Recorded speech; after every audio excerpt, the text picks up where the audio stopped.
భగవంతుడు నిరాకారుడు కదా, నిర్గుణుడు కదా, నిరవయవుడు కదా, నిర్లేపుడు కదా, నిరంజనుడు కదా, నీ హృదయంలో సర్వదా ఉన్నాడు కదా.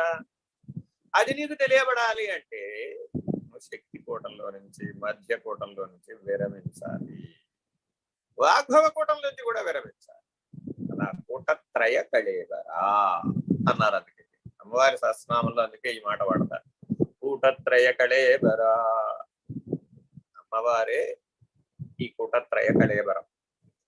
ఈ కూటత్రయ కళేబరంగా ఉన్నటువంటి అమ్మవారనే సింహాసనం మీద పరమేశ్వరుడు కూర్చొని ఉన్నాడట సహస్రార మండలం. అందుకే దానికి గురుమండలం అని పేరు. అమ్మవారు అయ్యవారితో కలిసే ఉందట సహస్రారంలో, బిందు రూపంలో, త్రికోణ రూపంలో. బిందువుగా పరమేశ్వరుడు ఉన్నాడు, త్రికోణ రూపంలో అమ్మవారు సహస్రారంలో. సహస్రారంలో కూడా ఓ హృదయం ఉంది, అనాహత పద్మ మందిరంలో కూడా ఓ హృదయం.